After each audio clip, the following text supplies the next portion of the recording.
All right. All right. Welcome on this fine, blistering hot Sunday afternoon. I think everyone's experiencing a heat wave in the southeast, kind of everywhere. It's been interesting. But we have our wonderful guests back. We have RaidenRadio, and we have Daniel, who both have been on the channel before to go over their awesome projects. I'm really happy to have them back again today because oh, I just had my audio on there. Sorry. So we're going to go over some cool projects, some updates to things we've seen before, extra books, really cool stuff. So let me get that going here. So first though, Rayon, how are you? Tell us I'm what you've good. been How up you doing? to. I'm good. Oh, I've been up to a little bit of everything. Yeah, so I decided to drop my third installment of Eudaimonia, and I had Oh. the launch date and everything. And then my publisher, because I have another series that I do that is actually from an actual publisher, they came back to me and were like, July 21st, we're going with it. So now I kind of have books kind of overlapping each other. Um, Maybe even stepping on each other a little bit. But yeah, so I have one series that is currently in crowdfunding, and the pre-orders for my other series have just gone live on Barnes and Noble. So you Oh, can pre-order nice. a book on Barnes and Noble, which is cool. I love that. Yeah, yeah. That is awesome. That's quite an achievement, honestly. That's so cool. Mm, Oh, well, to me it is. yeah. I think that's really Nice. awesome. You're able to go to Barnes and Noble and like get all that stuff. It is definitely cool. Yeah, I mean, I do feel like I'm tugging on the purse strings of my readers a little bit, but yeah. If the book is good, Yeah. it doesn't matter. The price is worth it. So By the way, sorry, I know it seems like I'm like phasing in and out of time. I don't really know why it goes this. with the comic covers. Yeah, I don't know why. I The don't know why surreal one. Restream does that, but it looks like my Is it just TARDIS. Restream? I think it's my TARDIS dematerializing. Oh, Yep.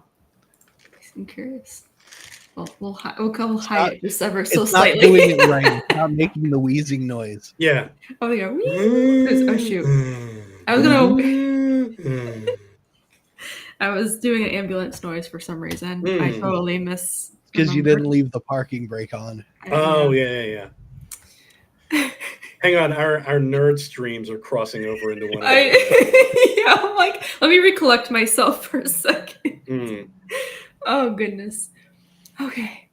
So apart from the fun TARDIS things, we have book 1 for free on Global Comics. And I've talked about Global Comics quite a number of times on this channel. And I have used it. I finally have an account, and I've been reading awesome stuff with it. And I'm actually put this in the chat real quick.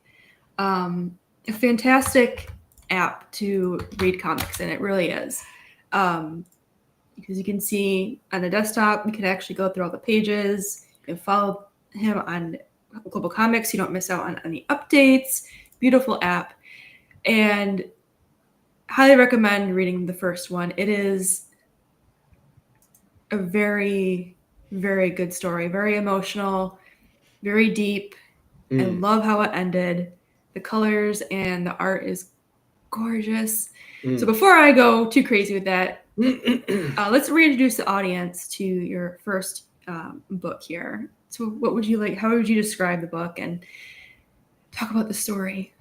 So it's indescribable. In effect, it is the most unpitchable book series that has ever been created because it simultaneously has a toe dipped into horror, war, history, philosophy, music, and then just for good measure, poetry. So Eudaimonia is a series that is basically about the concept of eudaimonia from Greek philosophy, which essentially means that in life which makes the trials we go through worth enduring. And so some people might hear that and think that I'm trying to sell them a self-help book, or like, so they can get back together with their wife or sell used cars better. But it really isn't like that. It's essentially a book that is about asking the reader to think about what their eudaimonia is a little bit. So I introduced the concept of eudaimonia into World War One, which is one of the more grisly times in the history of mankind, um, by telling the story of a soldier um, who's 16 years old, which we did actually send 16-year-olds over to World War One, and he True. has this kind of like traumatic experience there, and then he has an encounter with the woman who plays the cello, who's just a French woman playing the cello. Um, and I've always been like a big music guy. I used to run a record store, and I always found the cello to be, um, it's like it has a duality to it because it sounds beautiful, but it also sounds kind of haunting at the same time. Yeah. And that's another kind of theme in the book is um, it's kind of similar to the sublime, right? There's immense awe, but there's also immense fear in the same exact moment. Um, and so, yeah, eudaimonia is basically how these two encounters with war and music ended up shaping the entire rest of his life. So it's also like a bit of time travel because we're jumping around. Um, book two in the series is essentially the same story told in reverse because you learn the story of the woman who plays the cello and what happened to her and how did she end up in this, kind of entangled in this story. Um, and yeah, the third book is essentially a collection of, it's basically a collection of stories about eudaimonia throughout time and space. And yeah, it's basically it's almost like an anthology of stories, but they all revolve around the idea of people looking for their eudaimonia. And it can be anything from a guy who wakes up on a plane full of dead people to a stripper in New Orleans looking for her chicken tenders. Yeah, the first book was really pretty, and it really makes you think too, like you said about your own eudaimonia, Right. and it's hauntingly beautiful. I think that's a good way to describe it. And I don't mean beautiful like it's a happy ending story necessarily, or there's like a Yeah. lot of happy moments, but it's a reflection of reality almost, Yeah, but and presented really in a nice way. it's like some people don't get it, right? Like some people I show this book to and they're like, "Yeah, I don't get it." And then some people come back to me and they're like, "I feel like you made this book for me." You know what I mean? So it's like if you're open to the idea of like, life and meaning and eudaimonia, you're going to get something out of this book. And maybe you won't. So what I did for this campaign is I just thought, you know what? Instead of putting a bunch of preview images, I'm a writer. Why don't you let me tell you a story? So there's a full story on here. Um, if you read it and you don't get anything out of it, this might not be for you. But if you do, I'd love to bring you on board. I got a bundle here for $30. You get all This three is books. fantastic deal. Yeah, it's about 100. It's going to be about 150 pages. Yeah, I'd love to welcome you into this weird world of eudaimonia. Yeah, I definitely recommend it. Like I said, I reread it too today just to refresh my memory, and even on a second read, you still get that same impact, if not more. And I love how you write it too because it's very narrative. It's not just people talking. Like you are almost being walked or being told what's happening in the scene in a way that it's not overdoing it. It's just it just reads really well. It's like a narration to some degree, but you get to be more inside the heads of the characters on there, and you get more of an understanding of like what's happening in their town.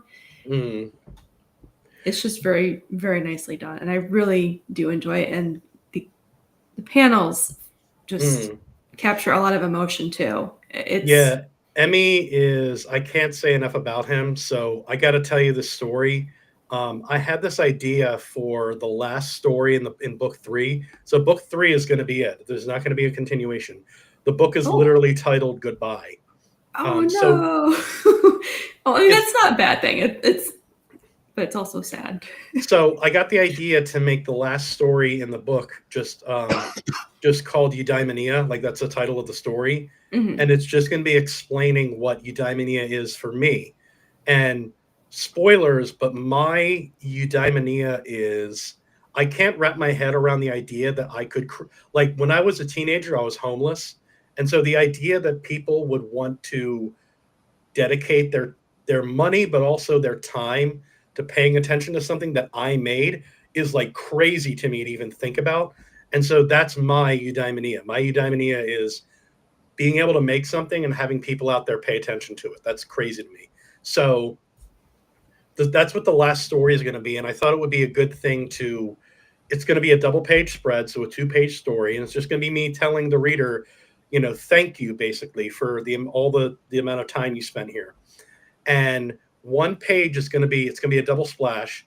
One page is going to be me writing it in a coffee shop at my college university with a pencil and a notebook.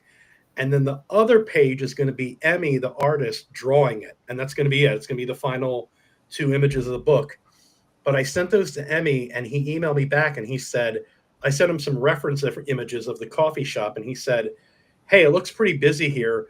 What if I put this like characters from the book in the background, like as people from the story? And I was like, Oh my that's gosh. perfect. You know what I mean? So like, It's like the full circle. yeah, Oh, this book doesn't exist without him. You know what I mean? Like, it's more him than it is me. I almost feel like it's but very hard, but I don't want to say rare, but it is hard to find an artist that really understands their writer. yeah, And I think you definitely found your artist yeah, for him to understand not only what you're doing, but to help build upon that in the pages. Like that's that's amazing. yeah. As soon as I get this done, I'm hiring him for my next book, which is going to be it's a new series I'm starting called The Rough and Tumble, and it's going to Ooh. be aging gunslingers fighting the early Chicago mafia.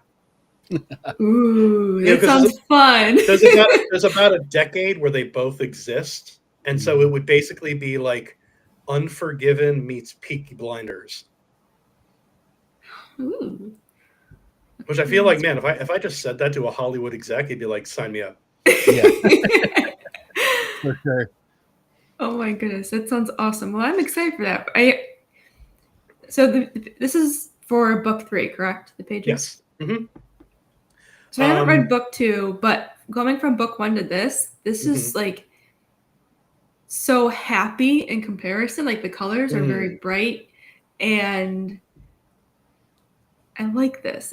It's very different from the first, in a good way. Because Yeah. I think it's gonna lead towards the purpose of what Right. goodbye is, and I think it's gonna make me cry because Yeah, that's really a beautiful way of just wrapping up a series. And yeah, so yeah, this is a story. It's kind of the previous. It's the previous story. It's called The Last Summer, and it's basically it's the story of a guy's life, and it's being narrated by the summer, and the summer is talking to him about and like showing him all the different relationships they've had in his life. Like when you're young, you can't wait for the summer. You just want to go and run around and go crazy. But then you get older, you get kids, and the summer becomes more of this kind of like, you got to take the family to the beach. You got to look for parking. And he's basically telling him like, you're an old man now, and this is going to be our last go around. So you better get up and go, run under those lilies and go run with the fireflies for one more time, because this is the last time I'm going to see you. And that's it. It's just like, it's sad, but it's also there's a kind of beauty to it, like how our relationship changes with the summer.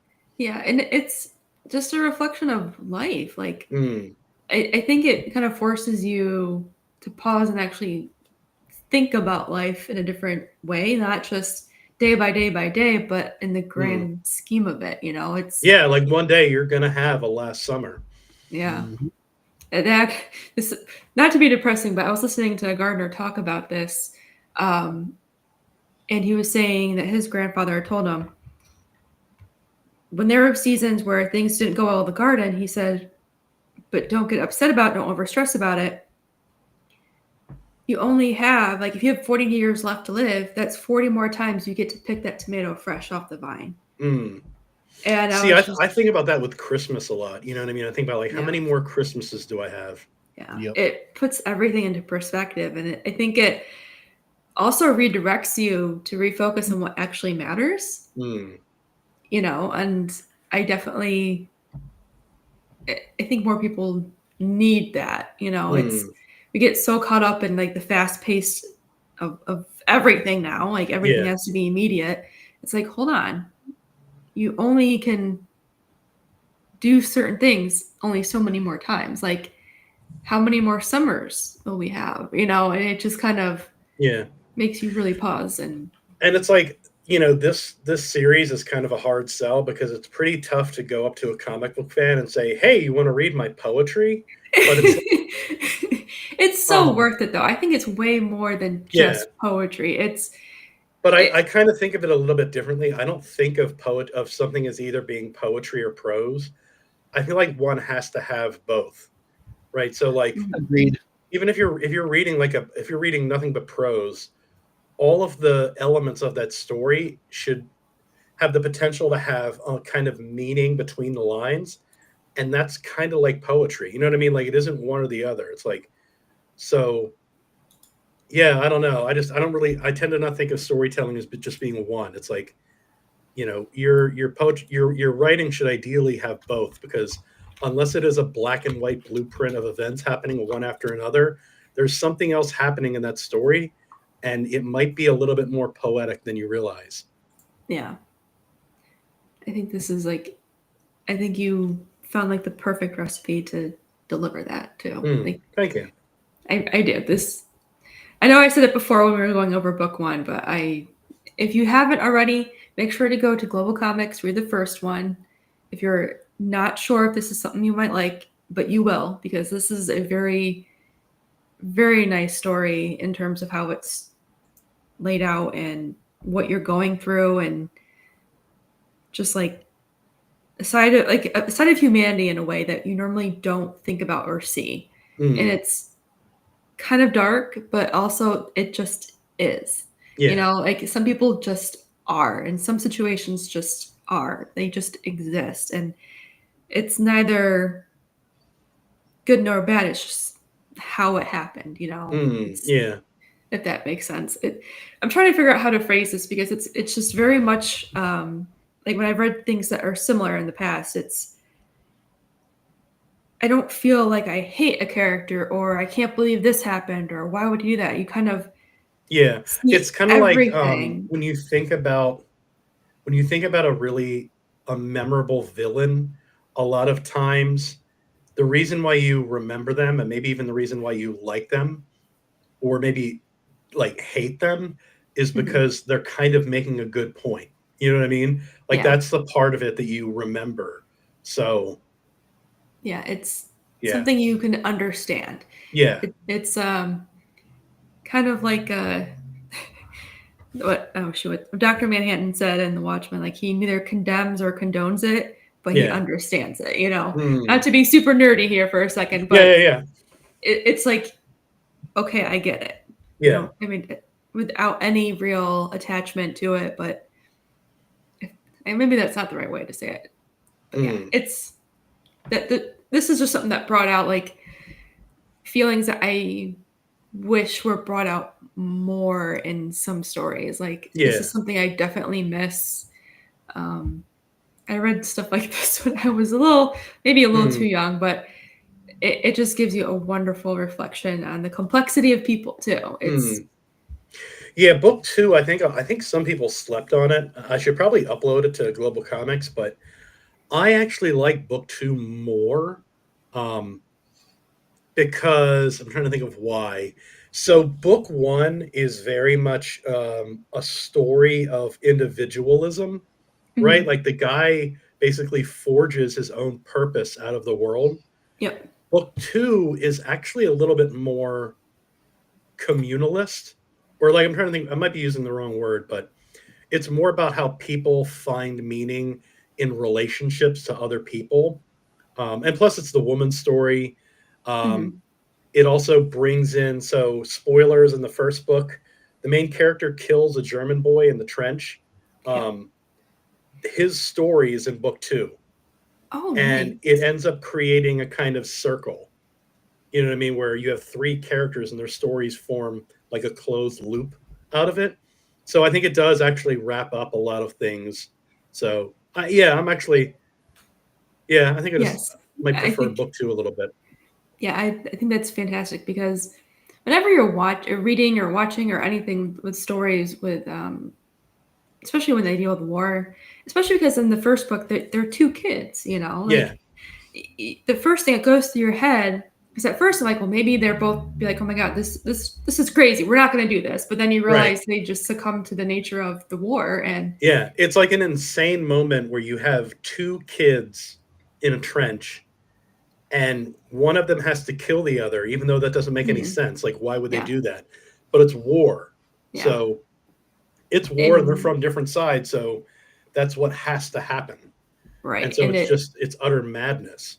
and I think seeing that, and I think you did a fantastic job using that as the catalyst for this series Mm. too, um, And because then he it's goes and has a beer. Like, that's crazy. yeah, he's like like nothing ever happened almost, Yeah. but it just when you're the third person viewing this, Mm. it's it drives you in a way it drives you crazy because you're like, no, you shouldn't be doing that. If you want to yell at Mm. the screen type thing, but at the same time, you can't because Yeah. I always have to pay, I always have to give props to, there was a video game that came out like 10 or so years ago called Valiant Hearts. And it was a World War One game. And it was way more focused on storytelling and history than an actual, like a proper war game.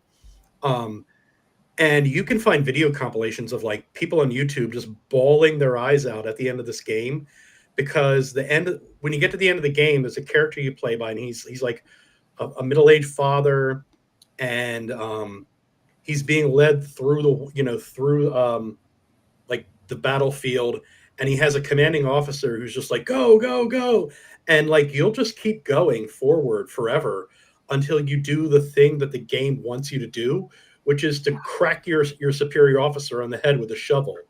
And so it won't let you carry on until you do that.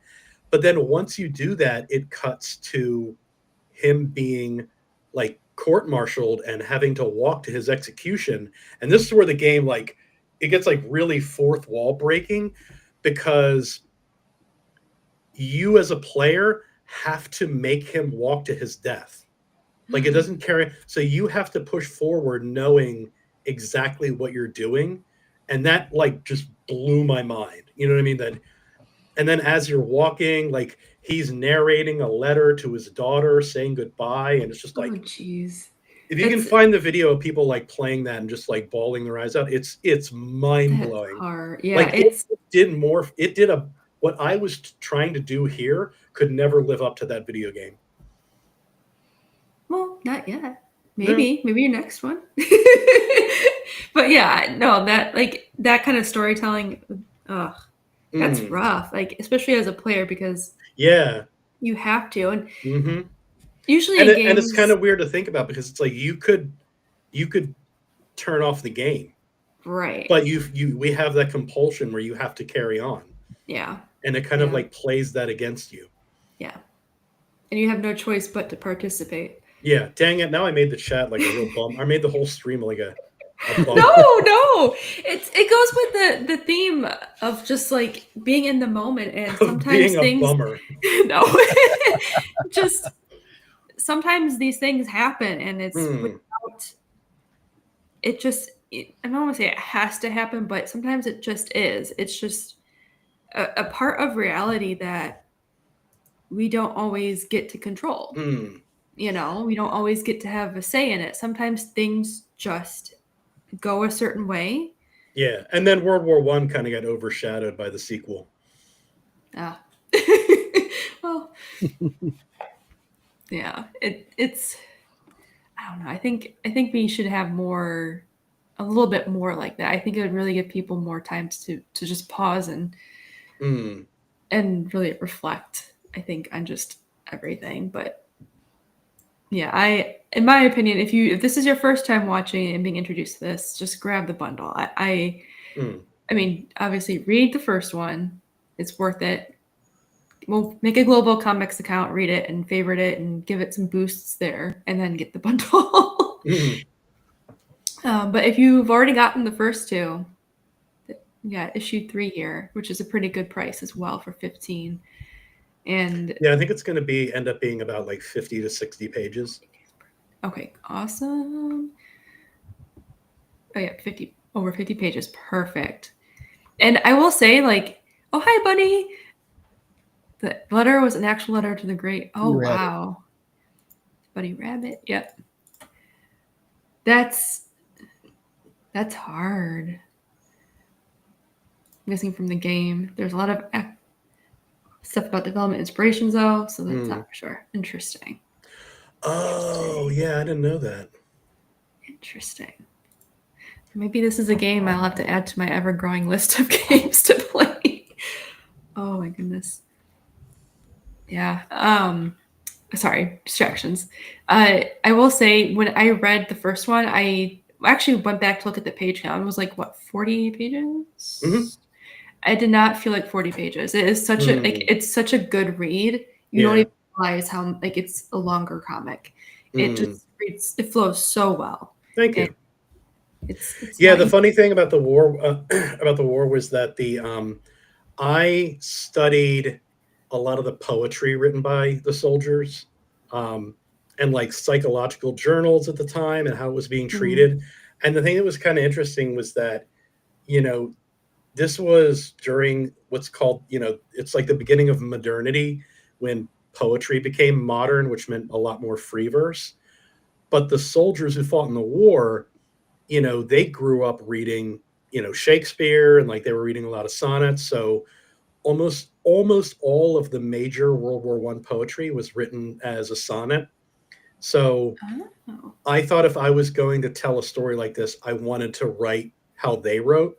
And so that's why every single line on every page is metered verse, because that's pretty much how they wrote. Oh, that's a really interesting fact about that. Oh my goodness. You really did put a lot into this. I mean, it's very clear. That's awesome. That's a really good thing to know, especially just like a fun, well, I wouldn't really call it more fun, but yeah, but an interesting tidbit on your approach to writing this and what inspired you. I think it it shows how you kept with that theme of war. It wasn't just the setting or what someone went through. Like you made that the story. Like you pulled that through in every manner you could. Yeah, one of my favorite, well, not my favorite, because again, we're talking about war, but one of my favorite stories from the war is there was a guy by the name of Charles Sorley, who was one of the hundreds of thousands of men who died on the battlefield. He died alone. He died nameless. But when they recovered his body, he had in his satchel a poem on a piece of paper crumpled up. And that poem became part of the great English canon of poetry about the war. And he wrote this poem titled, "When You See Millions of the Mouthless Dead." And now everybody in the annals of English literature knows who Charles Sorley is, because he wrote that poem and stuffed it in his bag. Wow. And I don't know, it's sad, but it's also kind of, hopeful that he was able to live on through the written word. And it was through poetry too, not just his actions in a war. Like obviously he was able to, well, from it, what it sounds like, he was able to almost capture human nature and the experience in such an impactful way, and be able to translate that into a more digestible manner for other people, to make such an impact. Because sometimes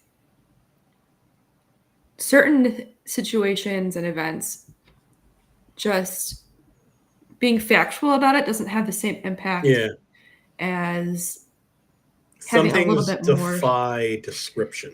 Yeah. Yes. I'm gonna have to reread this again because it's a very layered, I guess, story. Mm-hmm. It's not just the story, it's the emotions, the feelings, the being present, the reflection, the reality of just life, Yeah. of unfortunate circumstance, or rather just circumstance in general. Not all of it Yeah. was unfortunate either. He, not to be spoilery, but he found someone he loved, which is Right. a wonderful thing. And then, in this story here for the third one, you can see there's still happiness, Yeah. but there's still circumstance, whether not necessarily good or bad, but that's just how life is. Yeah, I mean, and I think it's all, and that's kind of like another kind of theme to the series is that like the different lenses you place over events will yield different outlooks, Mm-hmm. and but at the same time, like at a certain point, everything for everybody runs down to zero. So Yeah. it kind of like reflects like the importance of like taking the time to look through these different lenses and see what's in front of you and what's around you and how, you know, something that maybe you didn't think about today would mean everything to you maybe just a few decades from now. And how, you know, you wish you could kind of like get back to that moment and like seize onto it the way you didn't. Yes. It's one of those things where you just don't realize that it's important until maybe later. It's almost like you're kind of foreshadowing yourself. Like if something like in the back of your mind, like there are some events in life that stick with you, but they don't click until much later. That this is a very philosophical stream. Which is good though. I love this stuff. Like this is, and like I said, I really do love how the pages you have here. The colors are more light, Yeah. more uplifting in a way. They're obviously he looks like an awkward teenage boy here, or totally normal, but it's presented in a way where it's not negative. It's just part of life, and it's fun. It's just how being young used to be, and yeah, and I think we all can relate to this moment. Well, I had basically the best job possible in the entire world for about like half a decade. I ran a record store like one block from the boardwalk. And so my day every single day was to go in, listen to records, eat pizza and just hang out. You know what I mean? Like you know, just who chill, gets chill, chill. yeah, and like every day I was like how did I get lucky enough to have this? And I met my wife there. Like Aww, didn't get any better than that. I love that. It's like a happy. It's like you were there. It's like the right place at the right time. It's kind of like a. I mean, it's very story-like actually. You were just chill at this record shop, I included a reference to boardwalk fries, but I've never understood them. You know what I mean? Like I don't understand people who go to the beach and get a bucket of French fries. It doesn't. I don't get it. It's Hojo. Hello, welcome to the stream. Nice to Sorry, see you. that's effing Hojo. That's what we call him. Oh, effing Hojo. Effing Oh, Hojo. okay. Sorry, I missed it. My bad. Effing Hojo. Welcome to the stream. I'm trying to spread it around. Okay, I'll make sure to remember that. I'll try. No, we call him effing Hojo because he grind. He is on the He grind. does. He grinds so hard. Like He does.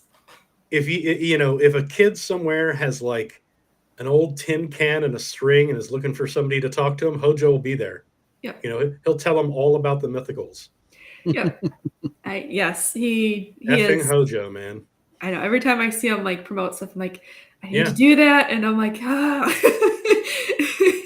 he really is. He hustles and grinds, and it's been fantastic. Like if he was a drug dealer, he would be Hojo Escobar. Hojo Escobar. I like that better than effing Hojo. He's Hojo Escobar. That's funny. You can clip it. Speaking of, obviously you two know you can always use this on your channels. for you to promote anything for you. But you've said Hojo's name, so Hojo can use as much of this as he would like for his own benefit. If you go into a bathroom and turn the lights off and say "Bloody Hojo, Bloody Hojo, Bloody Hojo," he will be there, and he'll be promoting in your mirror. He's gonna be like oh shoot, it's gonna be like It, the clown. Yeah. In the gutters. Hey, did you get my comic yet? Yeah. I have a comic for you down here, and you're trapped forever. His books were good. I've read the first and the second one. I haven't gotten the third one yet. I'm everything in my life, but yes, they're very not. I really enjoyed them. All right, back to this. Sorry. I will say your artist also captured this. The summer evening. The summer evening, you're just sitting and you're watching the kids play, and it's a feeling that's very hard to describe unless you've seen it. You know, like obviously you have to be older with either nieces and nephews or kids of your own to actually understand it, but just watching them, it's interesting. It's like watching my niece and nephew. Yeah, not to compliment myself, but I like the phrasing that the summer uses here by referring to them as unfathomable grandkids, because again, on the scope of like an entire lifetime, the idea of having grandkids is like, for most of your life, you're like, that's impossible. Yeah, and then it happens, and yeah. I think my sister, she's the first out of all of us to have kids, and it was watching my parents be like, "Oh my gosh, we're grandparents now." It was a really funny transition to watch them go through, because they still have to take care of their daughter, right? Yeah. But now they have a grandchild or two grandchildren as well, so it's an interesting dynamic. Surreal. Change. Yeah. Yeah. Plus, with this story here, I'm putting an end to ginger erasure. Oh, perfect. That's amazing. It's a very important thing. Very important task in life. I do love this. And I will say too, from thinking back on my grandparents, this expression, if you were at the right age and you were able to catch your grandparents' face at the right time, you know that expression. Yeah.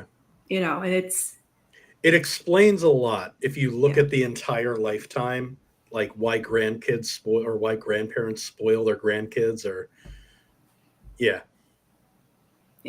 Because I think like to grandparents, the grandkids are like a reflection of everything. Yes. Yeah. It's a whole life that.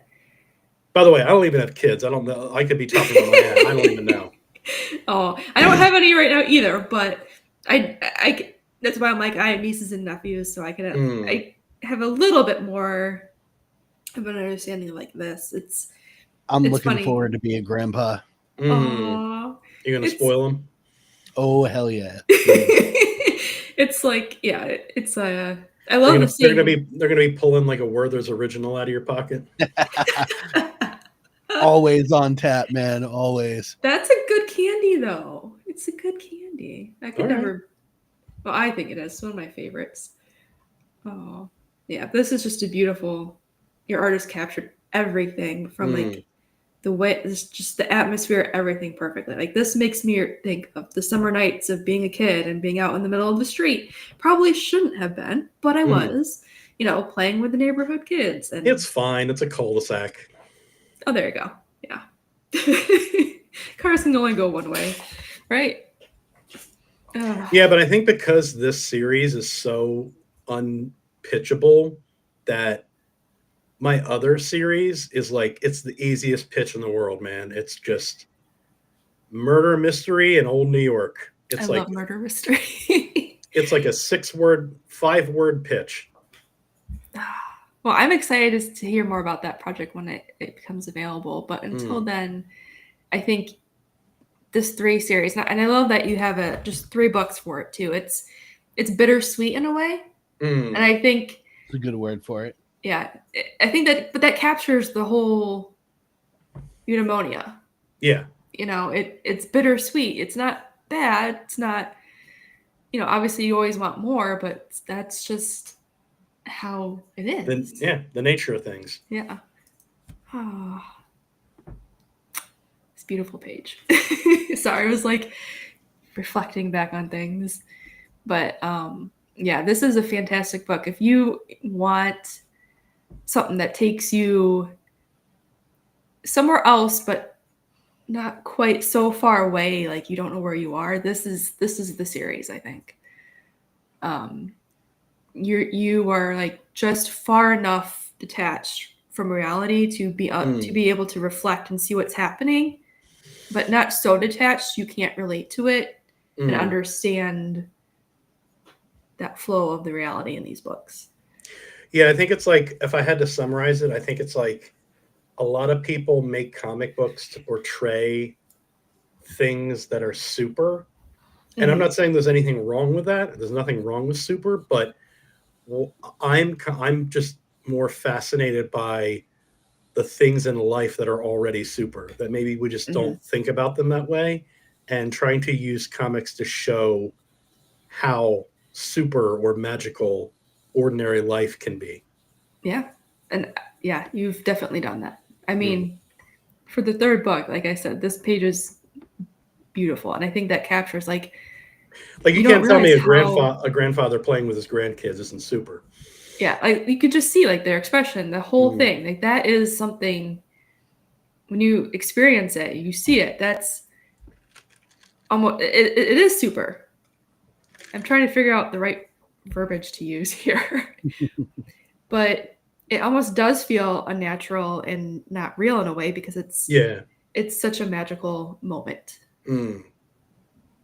So yeah, I definitely a bittersweet ending. But I am looking forward to 2 and 3. And I think for those who haven't gotten it already, just grab the whole bundle.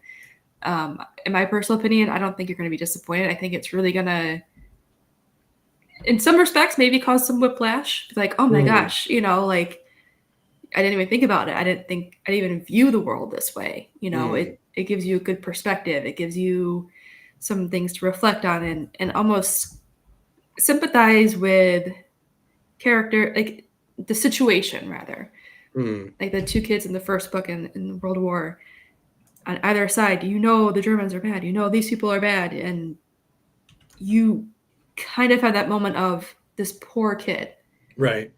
You want to pull him out of it, knowing what side he's at, and it blurs the lines of good and evil and it just brings that level of humanity back. So yeah, all right, I'm done expressing all the complexities that this brings out in me, but this is a wonderful end, I think, to your series, and I cannot wait for the next books you're going to be working on.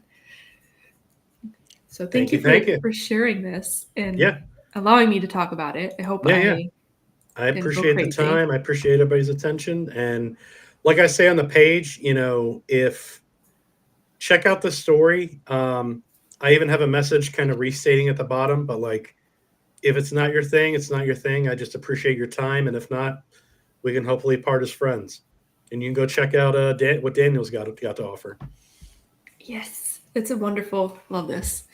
All right, so yeah, I popped the Indiegogo link back in the chat, so you can go look it out. I'm going to put the Global Comics link back in there, so you can go read that, bookmark it, make an account as well, follow him on Global Comics, favorite it, boost it there.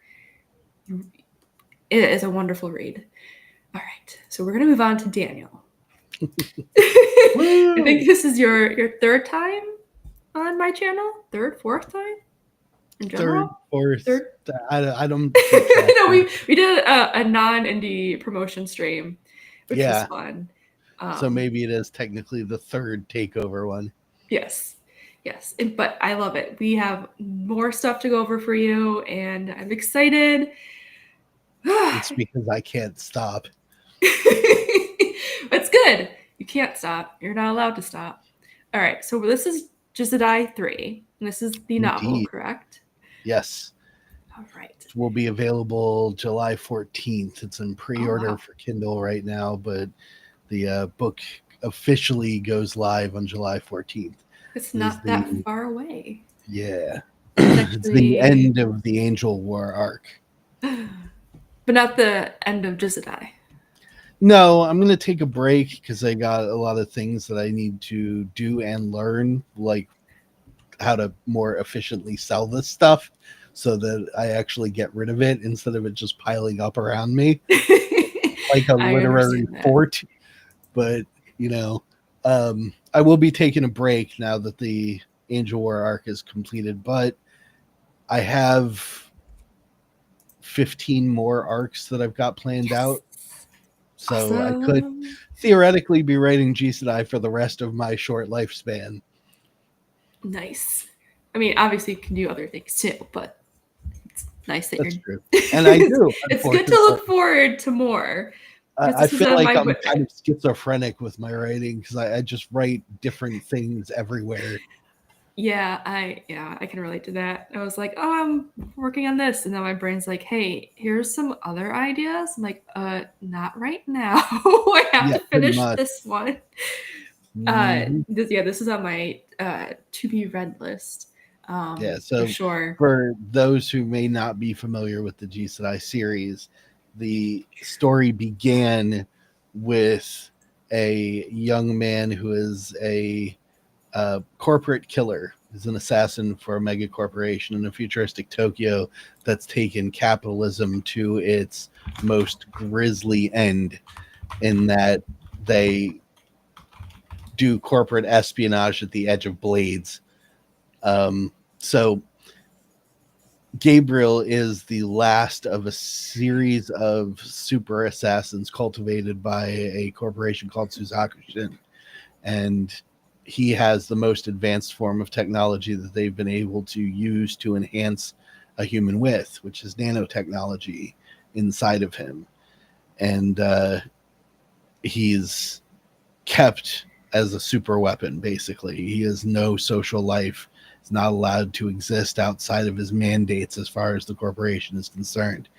And so he does. One night he comes across a sex trafficked girl called Hannah, and for reasons even he doesn't fully understand at the moment, chooses to protect her and bring her back home with him, which puts him at odds with the corporation. They want to keep their asset. They don't want him corrupted by anything that could change his very simple mind. And the presence of this girl creates social structure. It creates a sense of morality that puts him against his creators and the rest of the members of his group of assassins, who eventually come for them as he chooses to keep this girl alive.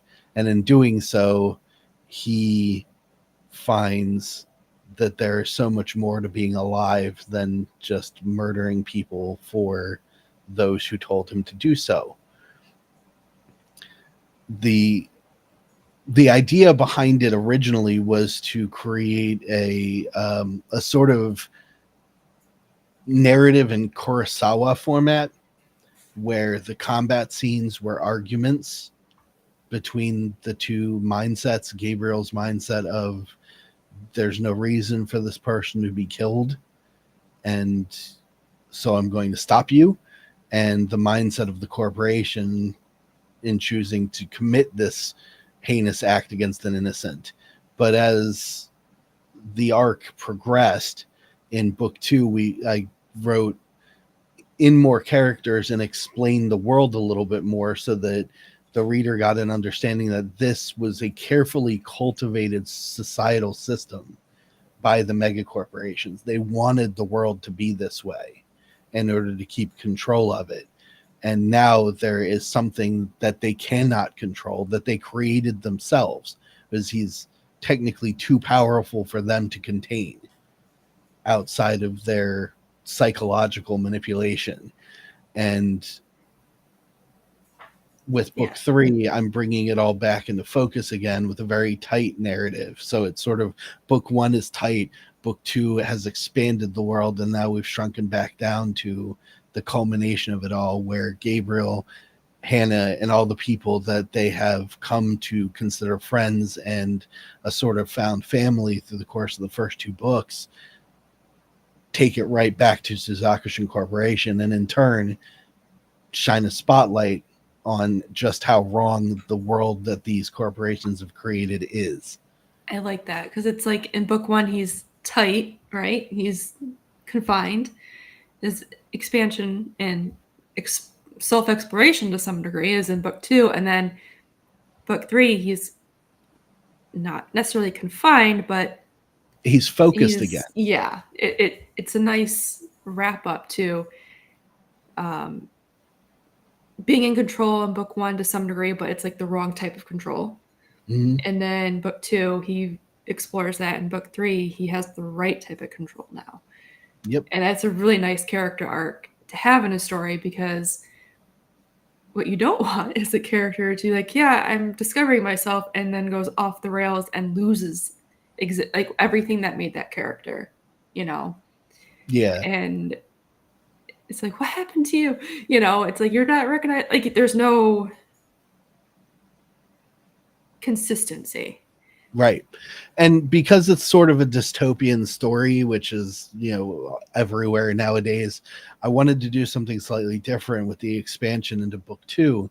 And I took dystopia and shined a light on the good and the hope that can spring from finding people who believe like you do, that the world really isn't crap. Yes. And it can be made something better. Each one of them is on a personal journey as they get introduced. Gabriel in meeting Hannah and realizing that there's something more to life and knowing other people, goes on a personal journey to understand how to be a better person when he spent the first almost 20 years of his life being nothing but an attack dog, essentially. Hannah went through possibly the most disgusting trial a human can endure. Yes. Being sex trafficked, and refused to give up the hope that the world could be better, and eventually is rewarded by not only having this super weapon protecting her at all times, but coming to have an emotional connection with her, and then meeting the other central characters of the story. She just needed like the opportunity, opportunity, and like almost like a stable, someone to be her rock, I guess. I'm not sure how to phrase it, but to be there while she's going through that right, out of that dystopian or that awful situation, within a dystopian situation. And it was only a matter of opportunity, which oddly was represented by a guinea pig of all creatures. I love the guinea pig. There's a story behind that.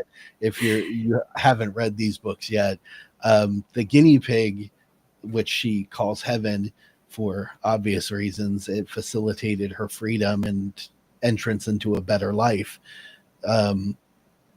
All it did was accidentally keep a door from locking.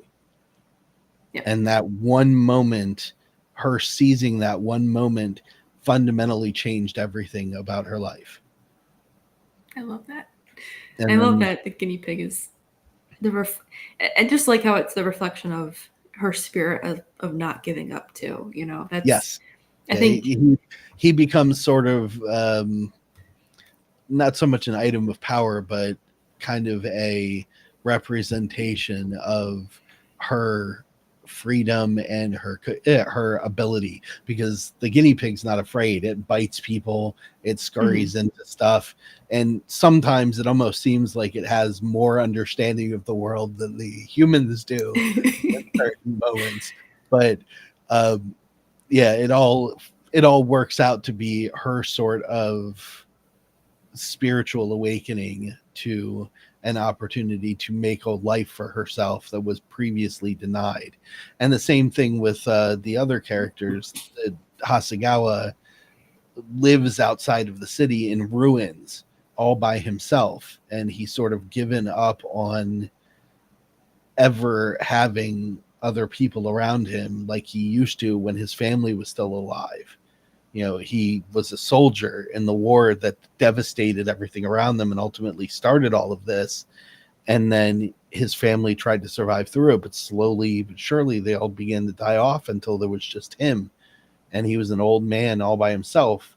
Then these two young people just appear out there, and he decides to help them, and they become his new family, and in turn inspire him not just to hide in that house. And subsequently, there's a whole point behind it. He was basically caretaking a church as a way for him to keep purpose in life, because that's what his family had done before the war. They were the deacons of a small parish, basically. And when these two young people come around, he's inspired to not just take care of them, but actively start looking for other people out in the wastes and building a community around this little haven that he created for himself. So he has his own path of redemption and awakening in that Detective Adachi, the fourth character, he starts out just knowing that there's something fundamentally wrong with society, but being unable to prove it until he comes into contact with these characters who are existing in it. And he becomes partially the driving force for them, showing everyone that all of this stuff is happening.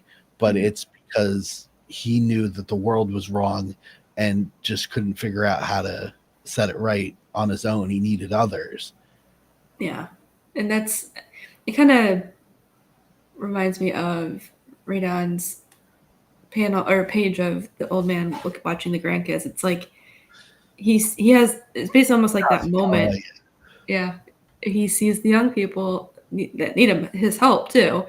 And it's almost like he can continue his life on through them in a way. And they bring about a sort of a good, positive, like it's a reawakening. for him. He was a warrior, and he was a protector. He was a family provider, and spent a long period of time just being by himself. And being a introvert, I understand what it's like when you get comfortable with being alone. Yeah. And these people coming around reawakened in him all those things that drove him to be a protector and provider back then. And he wasn't just there to waste away doing the thing until it was all over and he died. Now he has a greater sense of purpose again, and he's got people around him, and this young girl who treats him like her grandfather. The one thing that he never got to be in life was a parent. It's a really nice little touching moment. Yeah, I like that. It is.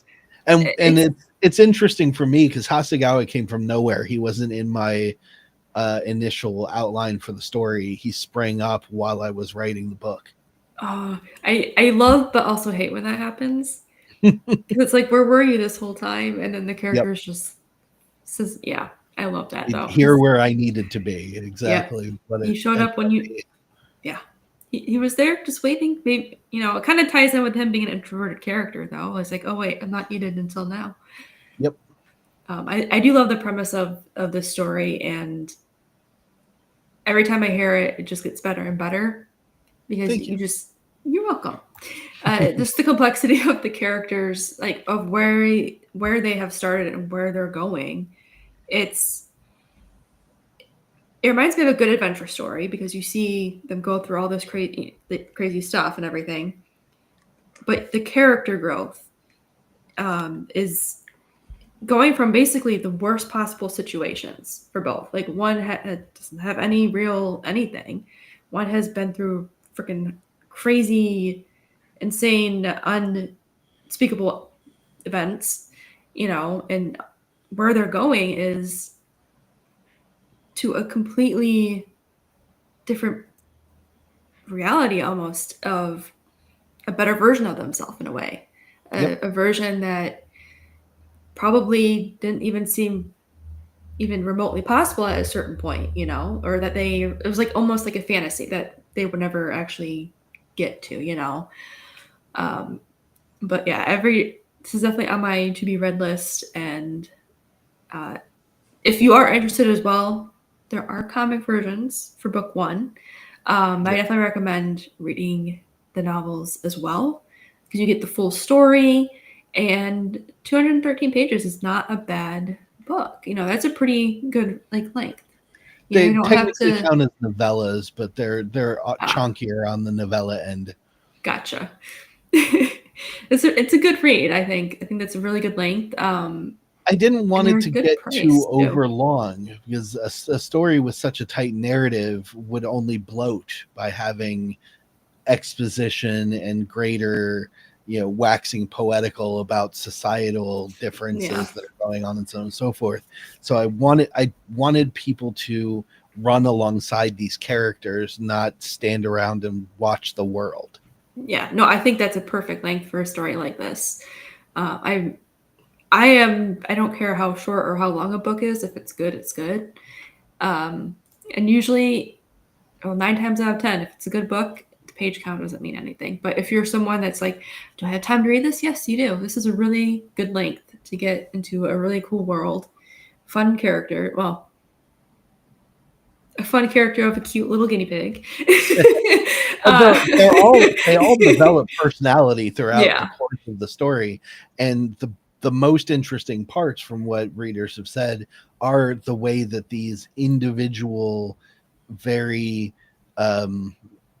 I'd say brutalized by the world that they live in, all of these characters end up starting to interact and connect and then soften amongst each other.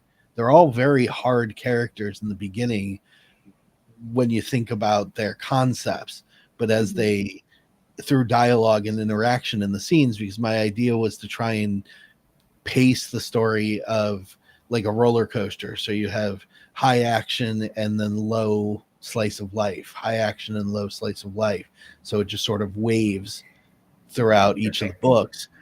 When you get to those low points, they're not boring because you're watching these people become best friends, brothers and sisters, and fathers and daughters as they progress through getting to understand each other. And they all have one common theme, which is we're alone in the world until we're not. Yep. I love that.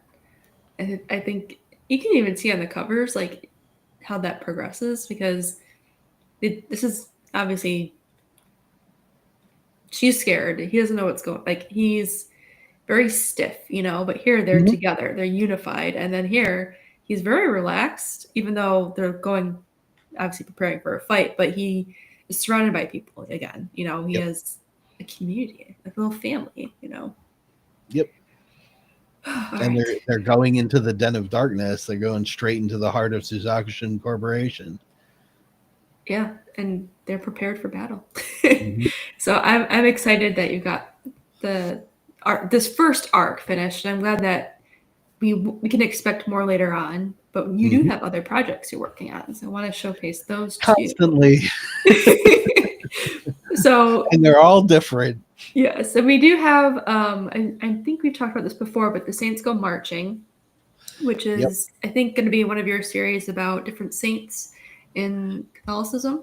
It's a children's series, and more of a family series than the children's series, because what we ultimately came up with was like a picture book, but we did the art in a chibi comic panel style.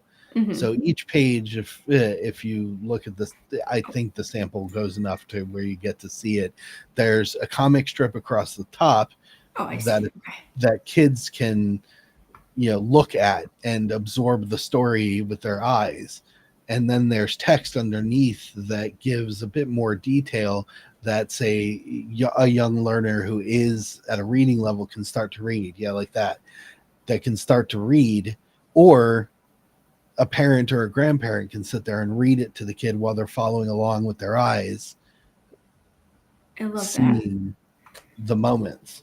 And the idea behind each book is to showcase one or two, if they have a connectivity, Catholic saint. So we've got a lot of material to cover Yes. if we progress this on a greater basis. I predicate the ability to do something on whether or not it generates enough money for me to keep doing it. So I don't keep anything when it comes to sales of these projects. If you buy a GSEDI book, that money goes to the production of my next GSEDI book. If you buy a Saints Go Marching, that money goes to the production of the next one. Well, I hope we get another one, because I like this idea. It's something we are slowly working on a combination book that's basically about the varying different saints who contributed to the myth of Santa Claus. Oh, that's right. Yep. I think that'd be really nice, especially because the way this is formatted is it's short enough for a parent to read to their child, but the pictures are simple enough that a child, I guess a toddler around there, would definitely be able to understand what's happening, you know. And this is really cute. There's just enough of a simplistic imagery that they can kind of see what's happening. They can ask questions about it, and I can see my niece, because she's at that age, enjoy this. You know, you can read it with your mom or dad, but the pictures are enough for her to be like involved in it. You know. Yep. Very much so. My parish loves it. I'm Catholic myself. My parish loves that we produced this. And I just recently was talking to a member of our indie community who showed it to his parish, and they are over the moon about it as well. So, you know, maybe it'll start picking up steam. Hopefully, I think that'd be a good, because I know a lot of churches have like Sunday events for the kids and stuff. That would be a really good. Yep. You know, anyone knows a church that needs some extra goodies or things to go over on Sunday for kids? This would be a good one. And then we're going to jump to a totally opposite. Actually, surprisingly not. There's a correlation, surprisingly, to these, but not in like the sense that they're in the same world, but there is a correlation. Okay.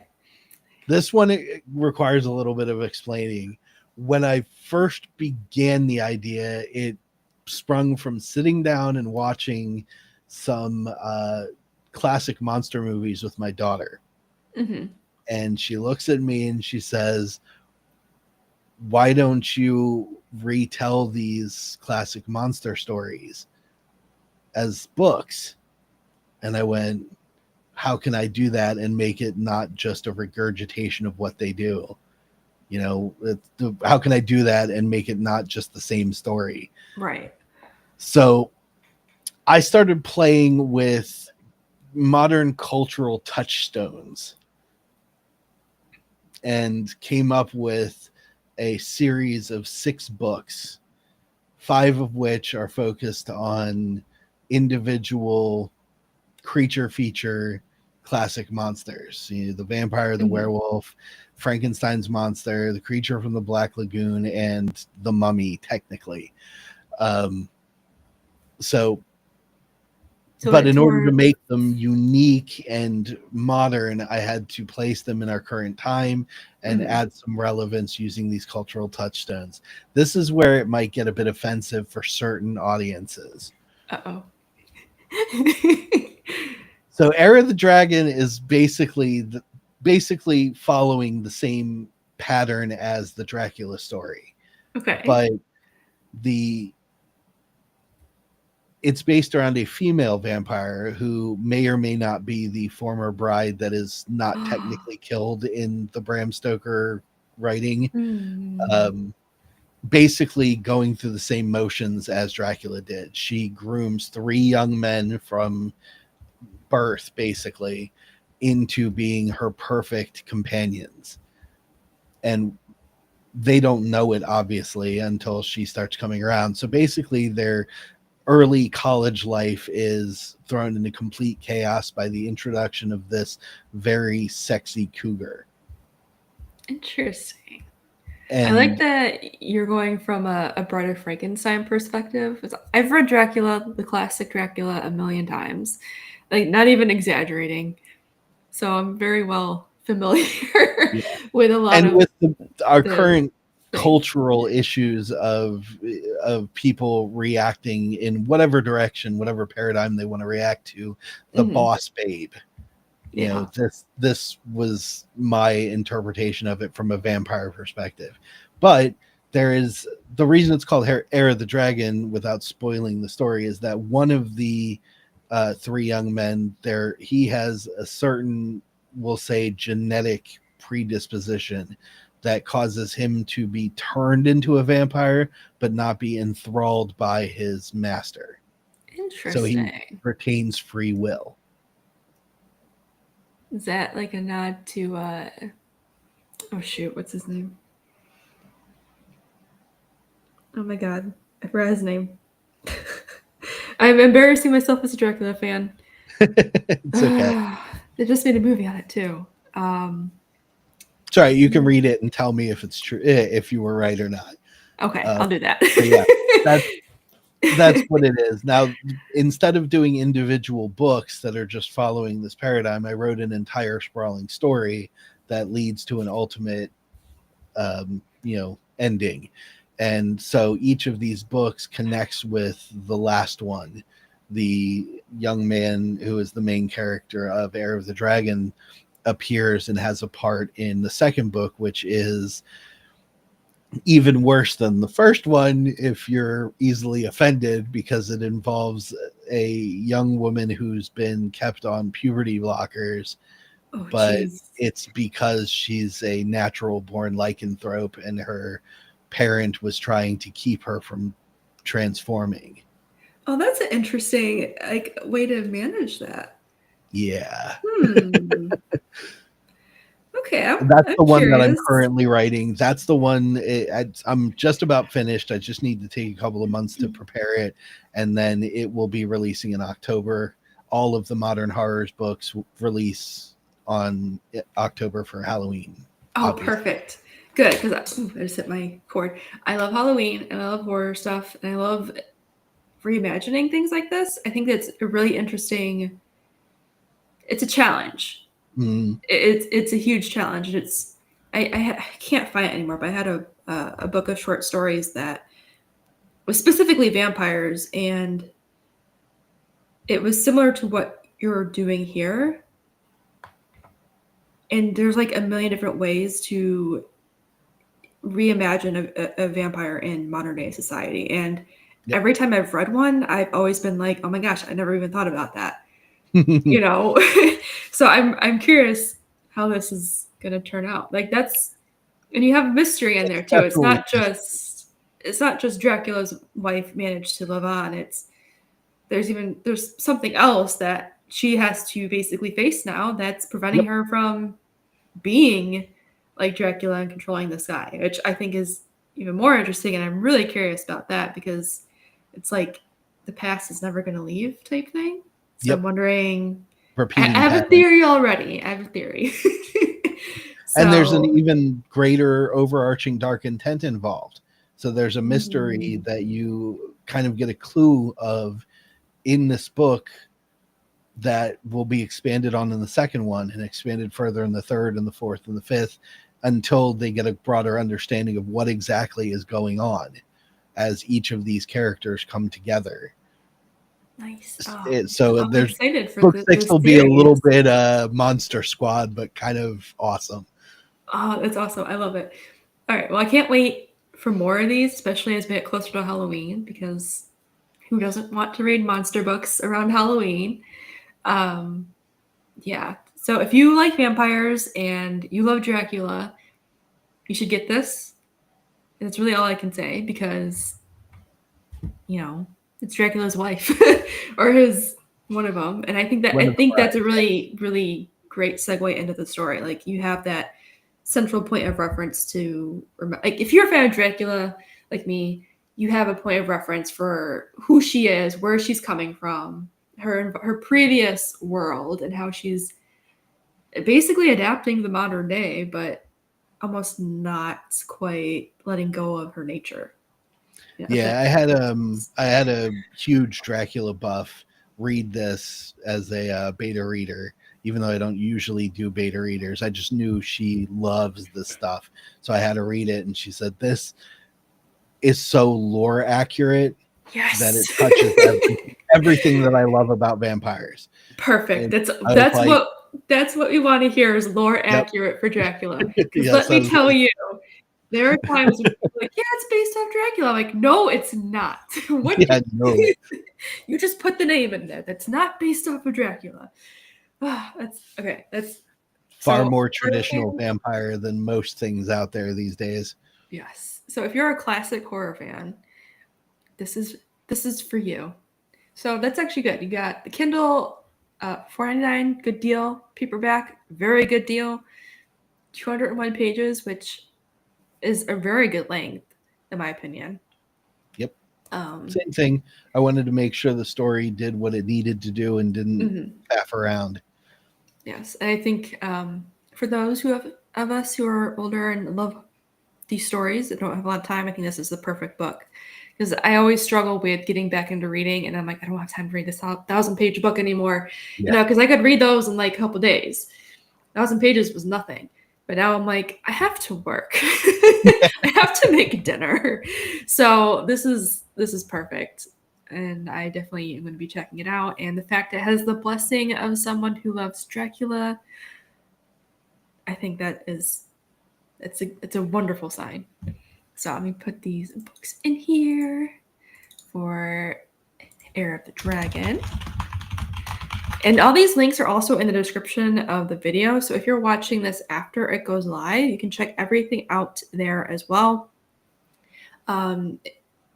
This is honestly just fantastic stuff. And I always say I'm excited and I'm very grateful to read these and to see them and to actually talk about them. But I mean it. The people that come on my show, they have stuff I generally want to share because it's awesome. You know, you guys have produced amazing work, and from starting this little indie takeover and seeing how much you guys have produced over the last year and a half, it's insane. Like, oh, there's so much more. Yeah, These and are I just the tip of the iceberg for me. Oh man, I can't wait. I cannot wait to see more because it's I want to use this word again, but it feels rare to have creators that continuously show up, you know, and continuously put out amazing stuff. You know, so I'm definitely grateful that you guys are willing to share your stuff with the rest of the world and come on here and actually promote it, you know, and talk about it, which I know a lot of time out of your day to do this. I'm totally grateful for it. And I hope that those who stop by for the stream or watch it later, you go check it out because it really is worth your time to support these projects and these books. Yeah. I'm going to like talk about this for like 5 hours of like how awesome it is, but I'm not going to. Well, for things like that, I just want to say, you know, thanks for having us on. It's the people like you all that really help with other people. So thank you. No, you guys deserve all the attention. You really do. So I hope that when your next projects come out, I'm able to showcase them, and I'm excited for them. I really am. So, all right. So it is about 20 past 7. So we're going to wrap it up here. All the links are in the description of the video, like I just said. And yeah, please go back these projects. Go get these books. This is worth your money. I promise you that. I'm not just saying that just because it is worth your money. It is worth your time to read these and get involved in them and just jump into new worlds that these guys have made. Thank you guys so much for stopping by. And again, thank you to RaidenRadio, and thank you, Daniel, for hopping on a Sunday night. And we will see you in the next Indie Takeover or the next stream. Maybe we'll do spontaneous streams with people. I don't know. This is a chaotic year, so who knows what we're going to do next. All right. Thank you guys, and we'll see you in the next video.